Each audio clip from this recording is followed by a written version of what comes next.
ಇತ್ತೀಚಿನ ಸಂಚಿಕೆಗಳನ್ನು ಜಾಹೀರಾತಿನ ಕಿರಿಕಿರಿ ಇಲ್ಲದೆ ನೋಡಿ.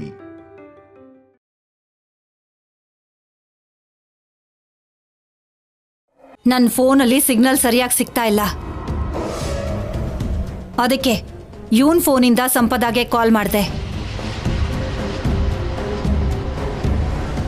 ನಿನ್ನ ಕೇಳಿದ್ರೆ ಸತ್ಯದ ತಲೆ ಮೇಲೆ ಹೊಡೆದಾಗೆ ಸುಳ್ಳು ಹೇಳ್ಬಿಡ್ತೀಯಲ್ಲ. ಅವಳನ್ನ ಸ್ವಲ್ಪ ಗದರಿಸಿ ಕೇಳಿದ್ರೆ ನಿಜ ಕಕ್ತಾಳೇನೋ ಅಂತ. ಏನ್ ನಿಜನಮ್ಮ? ನಿನಗೇನ್ ಬೇಕು? ಎಲ್ಲಿದ್ದೀರಾ? On the way. ಹೈವೇಲಿ ಊಟಕ್ಕೆ ಅಂತ ಕಾರ್ ನಿಲ್ಸಿದ್ದೀವಿ.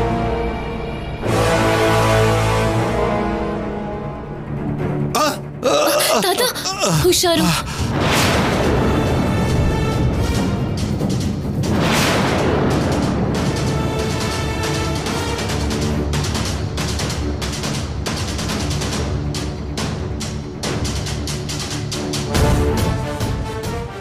ಏನು ನಿಮ್ ಜೊತೆ ಆ ಕಲ್ಯಾಣಿ ಮತ್ತೆ ಅನುಪಮನ್ನು ಕರ್ಕೊಂಡು ಹೋಗ್ತಿದ್ದೀರಾ? ಏನಮ್ಮ ನೀನು? ಅವ್ರು ನಮ್ ಜೊತೆ ಯಾಕಮ್ಮ ಇರ್ತಾರೆ? ಅವಳು ಧ್ವನಿ ನನಗ್ ಚೆನ್ನಾಗಿ ನೆನ್ಪಿದೆ ಕಣೋ. ಅಮ್ಮ ಪ್ಲೀಸ್, ಅನುಮಾನಕ್ಕೂ ಒಂದು ಮಿತಿ ಇರುತ್ತೆ. ಯಾರೋ ತಾತನ ಮೊಮ್ಮಗಳು, ಅವ್ರು ಬೀಳ್ತಿದ್ದ ಹಾಗೆ ಹಿಡ್ಕೊಂಡಿದ್ದಾಳಷ್ಟೆ, ಬೇರೆ ಏನಿಲ್ಲ.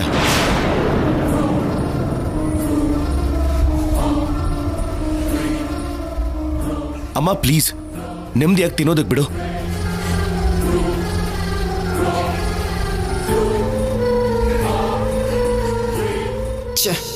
ಶೌರ್ಯ ಸಂಪದನ ಎಲ್ಲಿ ಕರ್ಕೊಂಡು ಹೋಗಿದ್ದಾನೋ, ಎಷ್ಟು ದೂರ ಕರ್ಕೊಂಡು ಹೋಗಿದ್ದಾನೋ, ಎಲ್ಲ ಚೆನ್ನಾಗಿದ್ದಿದ್ರೆ ಇಷ್ಟೊತ್ತಿಗೆ ಸಂಪದನ ಜೊತೆ ನಾನು ಟ್ರಾವೆಲ್ ಮಾಡ್ತಾ ಇದ್ದೆ. ಸರಿ ಬಿಡು, ಹುಷಾರು. ಕೆಲವು ಸಂಬಂಧಗಳು ಎಷ್ಟು ದೂರ ಇರುತ್ತೋ ಅಷ್ಟೇ ಒಳ್ಳೇದು. ಸರಿನಮ್ಮ, ಫೋನ್ ಇಡ್ತೀನಿ.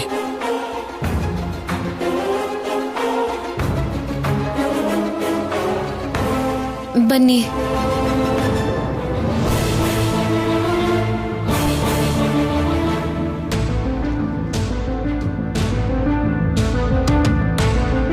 ಸಂಪದ ಬಾ.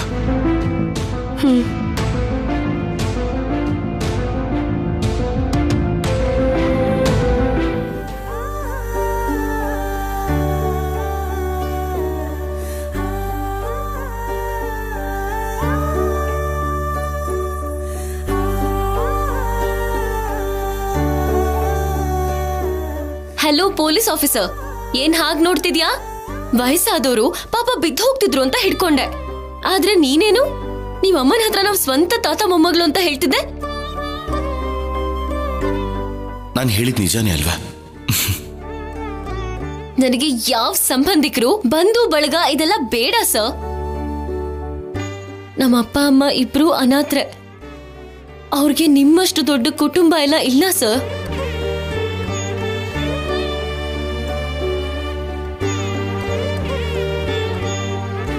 ನಾನ್ ಮಾತಾಡ್ತಿದ್ರೆ ಇವ್ರನ್ನ ಯಾಕೆ ನೋಡ್ತಿದ್ದೀರಾ?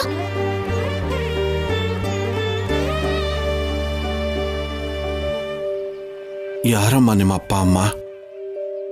ಎಲ್ಲಿದ್ದಾರೆ?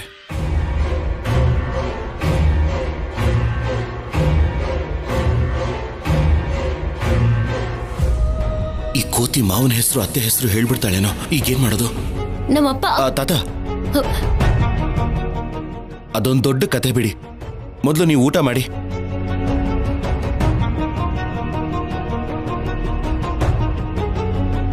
ಅಮ್ಮ ಕೂತ್ಕೊಳ್ಳಿ. ಅಮ್ಮ ನಾನ್ ಬಡಿಸ್ತೀನಿ, ನೀವೆಲ್ರೂ ಕೂತ್ಕೊಳ್ಳಿ.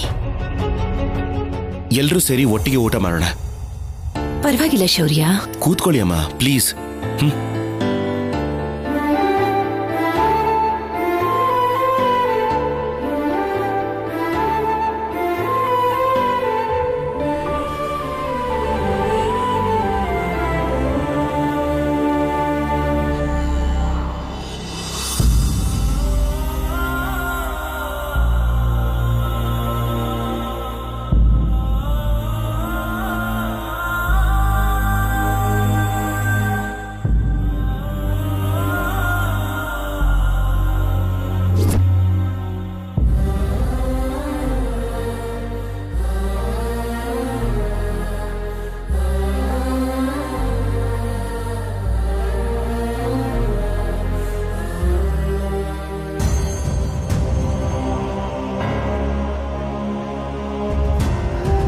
ಕತ್ಲೆ ಒಳಗೆ ಎಸ್ತಿದ್ದು ಯಾವುದು ಕಾಣೋದಿಲ್ಲ ಪಾರ್ವತಿ.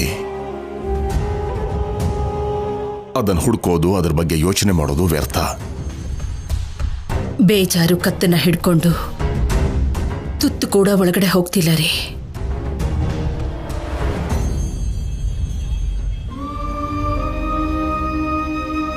ಹೆತ್ತ ಪ್ರೀತಿಗಿಂತ ಬೆಳೆಸಿದ ಪ್ರೀತಿ ದೊಡ್ಡದು ಅಂತಾರೆ. ಹಾಗ್ಯಾಕಂತಾರೆ ಅಂತ ನಿನ್ ದುಃಖ ನೋಡಿದಾಗ ಅರ್ಥ ಆಗ್ತಿದೆ ಪಾರ್ವತಿ.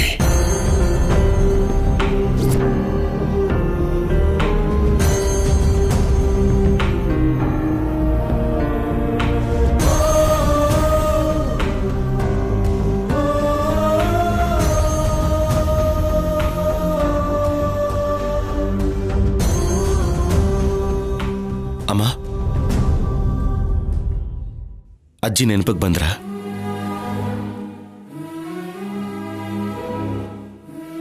ಇವಳೇನು ಹೀಗ ಅಳ್ತಿದ್ದಾಳೆ? ನೆನ್ಪಾದ್ರೆ ಪಕ್ಕದಲ್ಲೇ ಅಲ್ವಾ, ನೋಡ್ಕೊಂಡ್ ಬರ್ಬೋದಲ್ವಾ? ಅಮ್ಮನಿಗೂಟ ನಾನ್ ಬಡಿಸ್ತಿದ್ದೆ, ತೃಪ್ತಿಯಾಗಿ ತಿಂತಿದ್ಲು. ಈಗ ಊಟ ಮಾಡ್ತಿದ್ದಾಳೋ ಇಲ್ವೋ? ಪ್ರೀತಿ ನಮಗ್ ಮಾತ್ರ ಇದ್ರೆ ಸರಿ ಹೋಗಲ್ಲ, ಅವ್ರಿಗೂ ಕೂಡ ನಮ್ ಮೇಲಿರ್ಬೇಕು. ಅಮ್ಮನಿಗೆ ನಾನು ಅಂದ್ರೆ ಪ್ರಾಣ.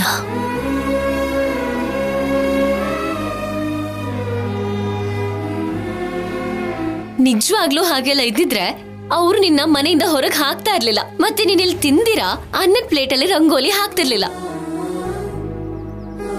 ಇನ್ನೇನು ಯೋಚನೆ ಮಾಡ್ದಿರಾ, ಊಟ ಮಾಡು.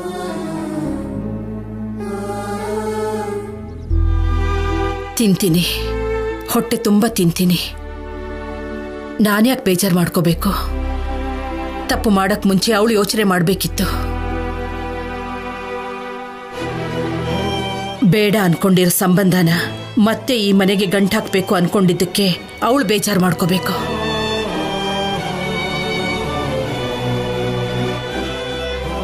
ಅವಳ ಮೇಲೆ ನನಗಿದ್ದ ನಂಬಿಕೆನ ಕಳ್ಕೊಡೋ ಹಾಗೆ ಮಾಡಿದ್ದಕ್ಕೆ ಅವಳು ಅಳಬೇಕು. ನಾನ್ಯಾಕೆ ಕಳ್ತಿದ್ದೀನಿ? ಹೊರಗೆ ಕಳಿಸ್ಬೇಕಾದ್ರೆ ಮಾಡ್ಕೊಂಡ ಹಾಗೆ ಈಗಲೂ ಹೃದಯನ ಕಲ್ಲು ಮಾಡ್ಕೋತೀನಿ.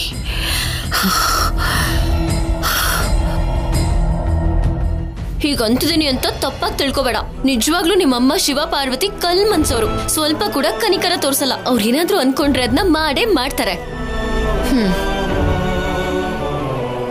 ಹೌದು, ನಾನು ಹೀಗೆ ಕರ್ಗಲ್ಲ, ತಿಂತೀನಿ.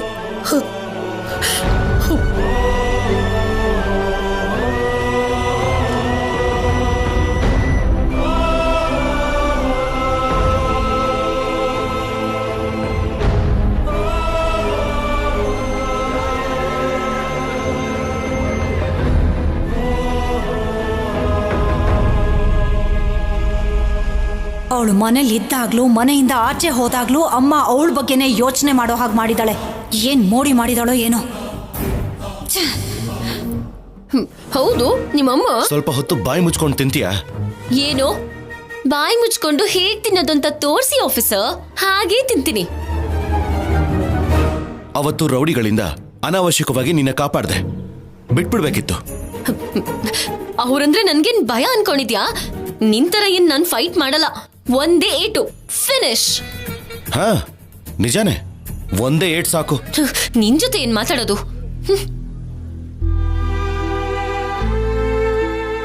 ಅಮ್ಮ, ನೀವು ತಿನ್ನಿ. ಹೌದು, ನಾನ್ ಬೆಳಿಗ್ಗೆ ಕೇಳಿದ ಪ್ರಶ್ನೆಗೆ ನೀನ್ ಇನ್ನೂ ಉತ್ತರನೇ ಕೊಟ್ಟಿಲ್ವಲ್ಲ. ನಮ್ಮ ಅಪ್ಪ ಅಮ್ಮನ ಹೆಸರು ಹೇಳಿದ್ದಕ್ಕೆ ನಿಮ್ಮಮ್ಮ ಶಿವತಾಂಡವ ಯಾಕೆ ಆಡಿದ್ರು? ಯಾರಮ್ಮ ನಿಮ್ಮ ಅಪ್ಪ ಅಮ್ಮ?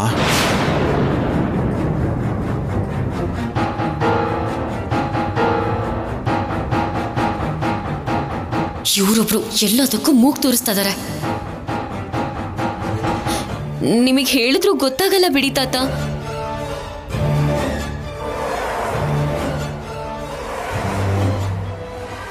ಹದಿನೆಂಟು ವರ್ಷದಿಂದ ಕತ್ಲೇಲೇ ಇರೋ ನಿಮ್ಗೆ 18 ವರ್ಷದ ಹಿಂದೆ ಮದ್ವೆ ಆಗಿರೋ ನಮ್ಮ ಅಪ್ಪ ಅಮ್ಮನ ಬಗ್ಗೆ ಗೊತ್ತಿರೋದಕ್ಕೆ ಚಾನ್ಸೇ ಇಲ್ಲ.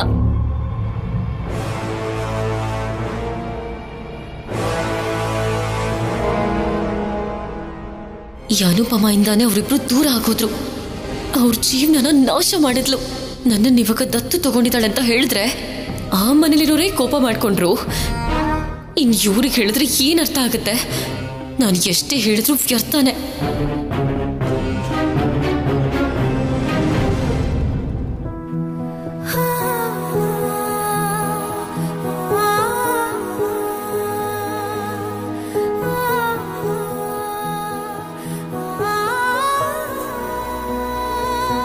ನಾನು ಸಂಪದ ಪ್ರೀತಿಸುವಾಗ ಟೈಮ್ ಚೆನ್ನಾಗಿತ್ತು. ನಾನು ತುಂಬ ಖುಷಿಯಾಗಿದ್ದೆ. ಸಂಪದಾಗ ಮದುವೆ ಆಯಿತು, ನನಗೆ ಬ್ಯಾಡ್ ಟೈಮ್ ಶುರು ಆಯಿತು. ಓಡೋಗೋಣ ಅಂತ ಇಲ್ಲಿವರೆಗೂ ಟ್ರೈ ಮಾಡ್ತಾನೆ ಇದ್ದೀವಿ. ಪ್ರತಿ ಸರಿ ಏನೋ ಒಂದು ರೀತಿಯಲ್ಲಿ ಯಾರಾದರೂ ಒಬ್ಬರು ಅಡ್ಡ ಬರ್ತಾನೆ ಇದ್ದಾರೆ. ದೇವಸ್ಥಾನದಲ್ಲಿ ನನ್ನ ಕಳ್ಳ ಅಂತ ಹೇಳಿ ಆ ಕಲ್ಯಾಣಿ ಜನರ ಹತ್ರ ನನ್ನ ಹೊಡ್ಸಿದ್ಲು. ಮತ್ತೆ ಮನೇಲಿ ನೋಡಿದ್ರೆ ದಮಯಂತಿ ಅದಿಗೆ. ಇವಾಗ ಮನೆಯಲ್ಲಿ ಹೇಗೋ ಕಲ್ಯಾಣಿ ಇಲ್ಲ ಅಂದ್ಕೊಂಡು ಆ ದಮಯಂತಿ ಅದಿಗೆಗೆ ಯಾಮರಿಸಿ ಓಡೋಗೋಣ ಅಂದ್ಕೊಂಡ್ರೆ ಈ ಸಲ ಆ ಶೌರ್ಯ ಅಡ್ಡ ಬಂದ. ಕರ್ಣನ್ ಸಾವಿಗೆ ಅದೆಷ್ಟು ಕಾರಣ ಅನ್ನೋ ಹಾಗೆ ನನ್ನ ಸಂಪದನ್ ಕರ್ಕೊಂಡು ಹೋಗೋದಕ್ಕೆ ಕೋಟಿ ಅಡ್ಡಿ ಆತಂಕ ಬರ್ತಿದೆ. ಹಾಗಂತ ಸೈಲೆಂಟ್ ಆಗಿರಬಾರ್ದು. ಹೇಗಾದರೂ ಮಾಡಿ ಸಂಪದನ್ ಭೇಟಿ ಮಾಡಬೇಕು. ಅಷ್ಟಕ್ಕೂ ಶೌರ್ಯ ಸಂಪದನ ಟ್ರಿಪ್ಪಿಗೆ ಯಾಕೆ ಕರ್ಕೊಂಡು ಹೋದ ಅಂತ ತಿಳ್ಕೋಬೇಕು. ಸಂಪದನ್ನ ನೋಡಿಲ್ಲ ಅಂದರೆ ನನಗೆ ಹುಚ್ಚಿಡ್ದು ಹೋಗ್ಬಿಡುತ್ತೆ. ಈಗಲೇ ಸಂಪದನ್ ಕಾಲ್ ಮಾಡ್ತೀನಿ, ಇವಾಗಲೇ ಮಾಡ್ತೀನಿ.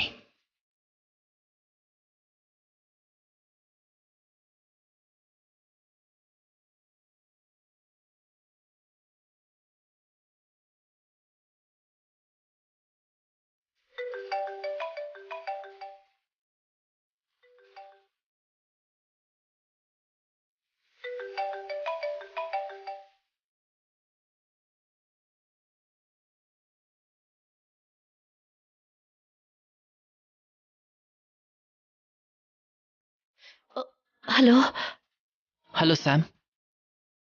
ಹೀಗೆ ಯಾವಾಗಂದ್ರೆ ಅವಾಗ ಫೋನ್ ಮಾಡಬೇಡ ಅಂತ ನಿಂಗೆ ಎಷ್ಟು ಸಲ ಹೇಳ್ಬೇಕು ಸಿದ್ದು? ನಿನಗೆ ಮೆಸೇಜ್ ಮಾಡು ಅಂತ ಹೇಳಿದ್ದೆ. ಇಲ್ಲ ಅಂದ್ರೆ ವಾಟ್ಸಪ್ ಅಲ್ಲಿ ಗುಡ್ ಮಾರ್ನಿಂಗ್ ಅಂತಾನೋ ಗುಡ್ ನೈಟ್ ಅಂತಾನೋ ಮೆಸೇಜ್ ಮಾಡು ಅಂತ ಹೇಳಿದ್ದೆ. ಅದನ್ನ ಮಾಡ್ದೆ. ಸಡನ್ ಆಗಿ ಕಾಲ್ ಯಾಕೆ ಮಾಡ್ದೆ? ನಾನಾಗಿ ನಿನಗೆ ಮೆಸೇಜ್ ಮಾಡಿದ್ರೆ ನೀನು ಯಾವಾಗ ರಿಪ್ಲೈ ಮಾಡ್ತೀಯ ಅಂತ ನಾನೇ ಕಾಯ್ಬೇಕಲ್ವಾ ಸ್ಯಾಮ್? ಅದೇ ನಿನಗೆ ಡೈರೆಕ್ಟಾಗಿ ಫೋನ್ ಮಾಡಿದರೆ ಕನಿಷ್ಠ ಮಾತಾಡ್ಬೋದು ಅಂತ. ಅದು ಅಲ್ಲದೆ ನಿನ್ನ ಫೋನ್ ರಿಂಗ್ ಆದರೆ ಆ ಸ್ವಲ್ಪ ಸಂತೋಷದಿಂದ ಆದರೂ ನಾನು ಸಮಾಧಾನ ಮಾಡ್ಕೋತೀನಿ ಸ್ಯಾಮ್. Miss you Siddu.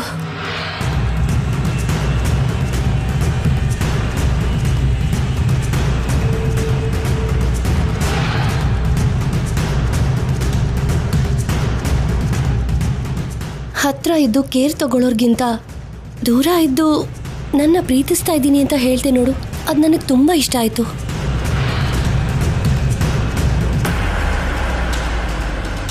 ಇವಾಗ ಎಲ್ಲಿದ್ದೀರಾ ಸ್ಯಾಮ್? ಟ್ರಿಪ್ಗಂತ ಯಾವ ಊರಿಗೆ ಹೋಗಿದ್ದೀರಾ? ಅಂಥದ್ದು ಏನೂ ಇಲ್ಲ ಸಿದ್ದು. ನಿನಗೆ ಹೇಗೆ ಹೇಳಬೇಕೋ ಏನೋ ನನಗೆ ಅರ್ಥ ಆಗ್ತಿಲ್ಲ. ಎಲ್ಲಿದ್ಯಾ ಅಂತ ಹೇಳು, ನಾನೇ ಬಂದು ನಿನ್ನ ಮೀಟ್ ಮಾಡ್ತೀನಿ. ನಮ್ಮೂರಲ್ಲೇ ತಾತನ ಮನೆಯಲ್ಲೇ ಇದ್ದೀವಿ.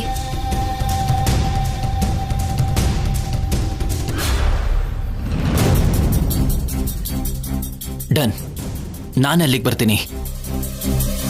ಬೆಳಿಗ್ಗೆ ಆಗೋಷ್ಟರಲ್ಲಿ ನಾವು ತುಂಬಾ ದೂರ ಹೋಗಿರಬೇಕು.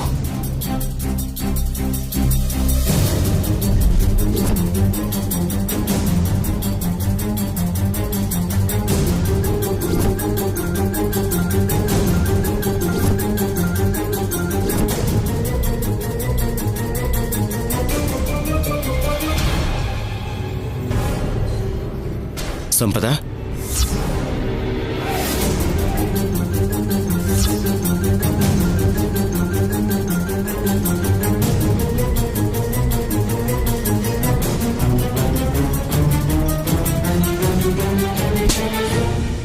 ಶೌರ್ಯ ಬಂದ ಅನ್ಸುತ್ತೆ. ಅದಕ್ಕೆ ಕಾಲ್ ಕಟ್ ಮಾಡಿದ್ದಾಳೆ. ಅಲ್ಲೇ ಹೋಗ್ತೀನಿ.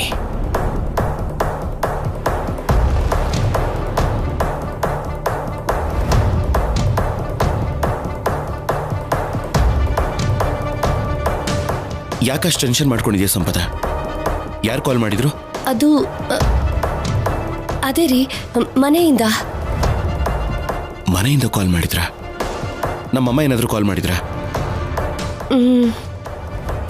ಅನ್ಕೊಂಡೆ ನೀನಿಷ್ಟು ಟೆನ್ಷನ್ ಮಾಡ್ಕೊಂಡಿದ್ಯಾ ಅಂದ್ರೆ ನಮ್ಮಮ್ಮ ಏನಾದರೂ ಅಂತ ಹೇಳಿ ನಿನಗೆ ಬೇಜಾರು ಮಾಡಿರ್ತಾರೆ ಅಂತ. ಅಷ್ಟಕ್ಕೂ ಏನಂಥ ವಿಷಯ? ನಾವು ಎಲ್ಲಿದ್ದೀವಿ ಅಂತ ಕೇಳ್ತಿದ್ದಾರೆ ರೀ. ನೀನೇನು ಹೇಳಿಲ್ಲ ತಾನೆ? ನೀವು ಹೇಳ್ಬೇಡ ಅಂತ ಹೇಳಿದ್ಮೇಲೂ ನಾನು ಯಾಕೆ ಹೇಳಿರಿ? ಒಂದ್ಸಲ ಅಲ್ಲ ಸಂಪದ, 100 ಸಲ ಕಾಲ್ ಮಾಡಿ ಕೇಳಿದ್ರು ನಾವಿಲ್ಲಿರೋ ವಿಷಯನ ಯಾರಿಗೂ ಹೇಳ್ಬೇಡ. ಈಗ ನೀನು ಪ್ರೆಗ್ನೆಂಟ್ ಅಲ್ವಾ, ಆರಾಮಾಗಿರು. ಬಾ. ನಿಜವಾಗ್ಲೂ ಇವತ್ ರಾತ್ರಿ ಸಿದ್ದು ಇಲ್ಲಿಗೆ ಬರ್ತಾನ? ನಾವು ಬೆಳಗ್ಗೆ ಆಗೋಷ್ಟ್ರಲ್ಲಿ ಇಲ್ಲಿಂದ ಹೋಗ್ತೀವಾ? ಸಂಪದ ಬಾ.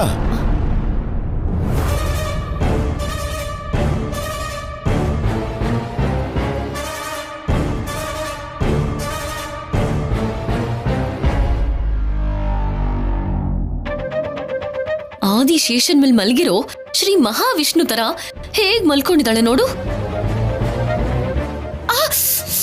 ಅಬ್ಬಾ, ಸೊಳ್ಳೆ ಕಚ್ಚಾಗಿಲ್ಲ, ಚಾಕುನಲ್ಲಿ ಚುಚ್ಚುತ್ತಿರೋ ಹಾಗಿದೆ. ಫ್ಯಾನ್ ತಿರುಗ್ತಿರೋ ಹಾಗಿಲ್ಲ, ಹೊರಗಡೆ ಗಾಳಿಗೆ ಅಲ್ಲಾಡ್ತಿರೋ ಹಾಗಿದೆ. ಫ್ಯಾನ್ ಸ್ಪೀಡ್ ಮಾಡೋಕೇನು ಕರೆಂಟ್ ಬಿಲ್ಲಿನ್ ಯೂಳ ಕಟ್ತಾಳೆ.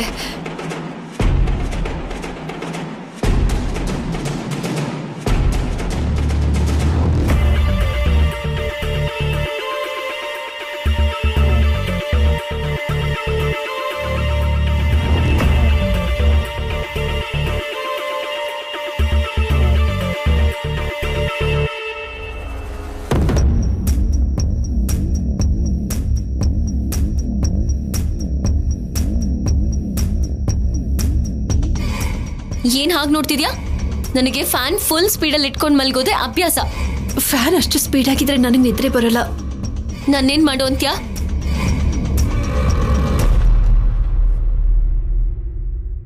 ಎಲ್ಲ ನಿನ್ನಿಷ್ಟನೇನಾ? ನಾನ್ ನಿದ್ದೆ ಮಾಡ್ಬಾರ್ದಾ?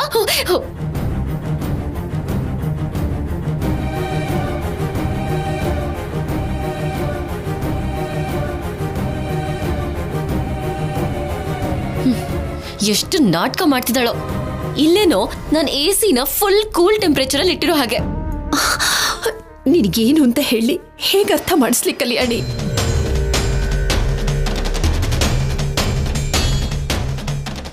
ನೀನ್ ಆಕ್ಟಿಂಗ್ ನಿಲ್ಲಿಸ್ತ್ಯಾ? ಇವತ್ ನಾನಿಲ್ ನಿದ್ದೆ ಮಾಡ್ದಾಗೆ. ಅಮ್ಮ ಅನುಪಮ ಅವ್ರೆ, ನೀವೇ ಹಾಯಾಗಿ ನಿದ್ದೆ ಮಾಡ್ಕೊಳ್ಳಿ. ನೀನ್ ಎಲ್ಲಿಗೆ ಹೋಗ್ತಿದ್ಯಾ? ಕೆರೆಯಲ್ಲಿ ಮೀನ್ ಹಿಡಿಯೋದಕ್ಕೆ. ಮತ್ತೆ ಓಡ್ ಹೋಗ್ಬೇಕು ಅಂತ ನೋಡ್ತಿದ್ಯಾ?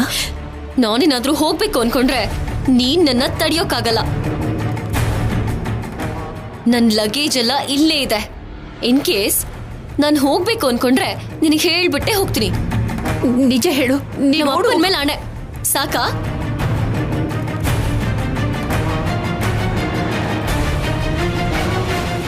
ಅಪ್ಪ ಅಂದಾಗ ನೆನ್ಪಾಯ್ತು. ನಾನ್ ಬೆಳಿಗ್ಗೆ ಕೇಳಿದ ಪ್ರಶ್ನೆಗೆ ನೀನಿನ್ನೂ ನನಗೆ ಉತ್ತರ ಕೊಟ್ಟೇ ಇಲ್ಲ.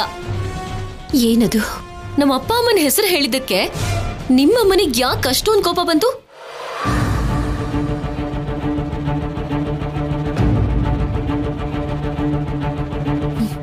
ಇದಕ್ ಮಾತ್ರ ನಿನ್ನ ಹತ್ರ ಉತ್ತರ ಇರಲ್ಲ. ನಿಮ್ಮ ಅಪ್ಪ ಅಮ್ಮನಿಗೆ ಗೊತ್ತಾಗ್ದ ಹಾಗೆ ನಮ್ಮ ಅಪ್ಪನ ಜೊತೆ ಅಫೇರ್ ಇಟ್ಕೊಂಡಿರ್ತ್ಯಾ. ಅದು ನಿಮ್ಮಮ್ಮಂಗೆ ಇಷ್ಟ ಆಗಿಲ್ಲ. ನೀನ್ ಮರ್ತೋಗಿದ್ಯಾ ಅಂತ ಇಷ್ಟು ದಿನ ಅನ್ಕೊಂಡಿದ್ರು ಅನ್ಸತ್ತೆ. ನನ್ನೇ ನಿನ್ ಬಗ್ಗೆ ಪೂರ್ತಿ ಗೊತ್ತಾಗಿ ಹೊರಗಡೆ ಹಾಕಿದ್ರು. ಯಾವಾಗ್ಲೂ ಏನೋ ಕಳ್ಕೊಂಡಿರೋ ಹಾಗೆ ಮುಖ ಇಟ್ಕೊಂಡಿರ್ತೀಯಲ್ಲ. ನಮ್ಮ ಅಮ್ಮನಂತ ಆಕ್ಟಿವ್ ಪರ್ಸನ್ ಲವ್ ಮಾಡಿ ಮದ್ವೆ ಮಾಡ್ಕೊಂಡಿರೋ ನಮ್ಮ ಅಪ್ಪನ್ಗೆ ನೀನ್ ಹೇಗಿಷ್ಟ ಅದೆ ಅಂತ ನನಗೆ ಅರ್ಥನೇ ಆಗ್ತಿಲ್ಲ.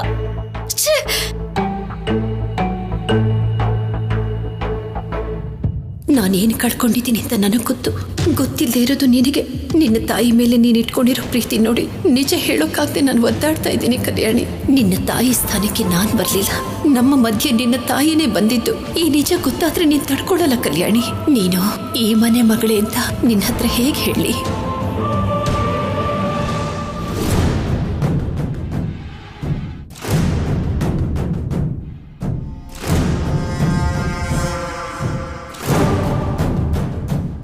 ಸಂಪದ ಯಾಕೆ ಯಾವಾಗ್ಲೂ ಏನಾದ್ರೂ ಯೋಚನೆ ಮಾಡ್ತಾ ಕೂತಿರ್ತಾಳೆ, ಟೆನ್ಷನ್ನು ಮಾಡ್ಕೋತಿರ್ತಾಳೆ. ನೆಮ್ಮದಿಗೋಸ್ಕರ ಅವಳೇನಾದ್ರೂ ಊರಿಗೆ ಹೋಗಿದ್ರೆ ಒಡವೆಗಳನ್ನ ಅವಳ ಜೊತೆಗೆ ಯಾಕೆ ತಗೊಂಡು ಹೋಗ್ತಾ ಇದ್ಲು? ತಗೊಂಡು ಹೋಗುವಾಗ್ಲೇ ನೋಡಿದಿದ್ರೆ ಅಲ್ಲೇ ಅವಳಿಂದ ಕಿತ್ಕೋತಿದ್ದೆ. ಏನ್ ದಮಯಂತಿ, ಒಳ್ಳೆ ಬೆಕ್ಕಿನ ಥರ ಅಲ್ಲಿ ಇಲ್ಲಿ ಓಡಾಡ್ತಿದ್ಯಾ? ಟೈಮ್ ಎಷ್ಟಾಗಿದೆ ಅಂತ ನೋಡಿದ್ಯಾ? ನಿನ್ ತಲೆಯಲ್ಲಿ ಯಾವಾಗ್ಲೂ ಏನಾದ್ರೂ ಯೋಚನೆ ಮಾಡ್ತಾನೆ ಇರ್ತೀಯ. ಸುಮ್ನೆ ಬಂದ್ ಮಲ್ಕೋ. ನನ್ನ ತಲೆಯಲ್ಲಿ ಕಸ ಏನೂ ಇಲ್ಲ. ನನ್ನ ತಲೆನ ಬಿಸಿ ಮಾಡ್ದೆ ನೀವು ಹೋಗಿ ಮಲ್ಕೊಳ್ಳಿ, ನನಗೆ ನಿದ್ದೆ ಬರ್ತಿಲ್ಲ. ನೀನ್ ಬದಲಾಗಲ್ಲ.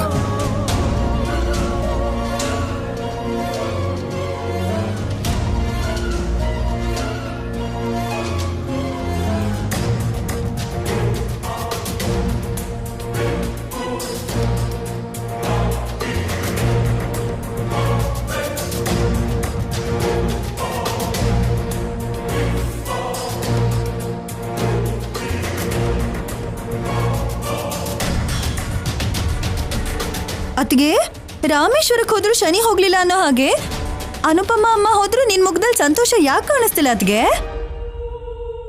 ಯಾಕಿರತ್ತೆ, ಹೇಗಿರತ್ತೆ? 22 ವರ್ಷಗಳ ಹಿಂದೆ ಹಿಡಿದಿದ್ದು ದರಿದ್ರ ಬಿಟ್ಟು ಹೋಯ್ತು ಅನ್ಕೊಂಡ್ರೆ ಅಮ್ಮನಿಗೆ ಮಾತ್ರ ಅವಳ ಮೇಲಿರೋ ಪ್ರೀತಿ ಕಡಿಮೆ ಆಗ್ತಿಲ್ಲ, ಅವಳ ಮೇಲೆ ಕರುಣೆ ಹೆಚ್ಚಾಗ್ತಾನೆ ಇದೆ.